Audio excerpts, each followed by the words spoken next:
आपली आवडती भारत पाकिस्तान मॅच झाली आहे आणि नेहमीप्रमाणे याही वेळी भारताने पाकिस्तानला हरवत आपलं वर्चस्व सिद्ध केलं।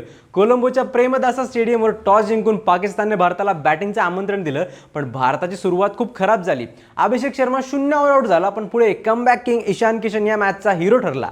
बॅटिंग ऑर्डर लडखडत असताना त्याने 77 धावांची फास्ट पण संयमी खेळी केली।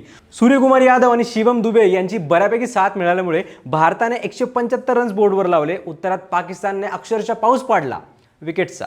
स्वतःला खूप शहाणं समजणाऱ्या पाकिस्तानला 120 बॉल्स खेळता सुद्धा आले नाही आणि 120 रन सुद्धा करता आले नाही। बॅटिंगमध्ये नाही पण बॉलिंगमध्ये हार्दिक पांड्याने चांगलाच दम दाखवला आणि 2 विकेट्स काढल्या। वरुण चक्रवर्ती, अक्षर पटेल, जसप्रीत बुमराह यांनी सुद्धा 2-2 विकेट्स काढल्या। आता पॉइंट्स टेबलमध्ये पाकिस्तान अमेरिकेच्या खाली गेलाय। भारत टॉपला आणि अमेरिका 2 नंबरला आहे। आता पाकिस्तानला जर या स्पर्धेत पुढे जायचं असेल तर पुढची नामिबिया विरुद्धची मॅच त्यांना मोठ्या फरकाने जिंकावीच लागेल। पण मॅचमध्ये एक मोमेंट असा सुद्धा आला जिथे भारताच्या प्लेयर्समध्ये जरा टेन्शन दिसून आलं। 18व्या ओव्हरमध्ये कुलदीप यादवने उस्मान तारिकची सोपी कॅच सोडली, ज्यामुळे बॉलर हार्दिक पांड्या आणि कॅप्टन सूर्या कुलदीपवर खूप चिडले।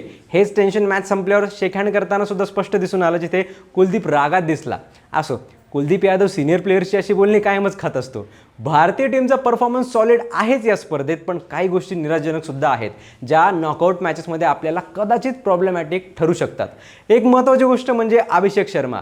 3 मॅचेस झाल्या आहेत, पण अभिषेकने या वर्ल्ड कपमध्ये 1 रन सुद्धा केला नाहीये। खेळलेल्या दोन्ही मॅचेसमध्ये तो 0वर आउट झाला। शिवाय संजू सॅमसन सुद्धा अजिबात फॉर्ममध्ये दिसत नाहीये। प्लेइंग 11 काही असेल तरी हे प्लेयर्स टॉप ऑर्डरमध्ये खेळतात, म्हणून त्यांचं चांगलं परफॉर्म करणं खूप गरजेचं आहे।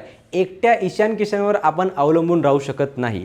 भारताची पुढची मॅच 18 फेब्रुवारीला नेदरलँडसोबत आहे। निगेटिव्ह ॲस्पेक्ट्सना सुधारण्याचा टीम इंडियाचा या मॅचमध्ये प्रयत्न असेल। काय वाटतं तुम्हाला भारताच्या कामगिरीबद्दल? कमेंट्समध्ये नक्की सांगा आणि फॉलो करा लगावबत्ती।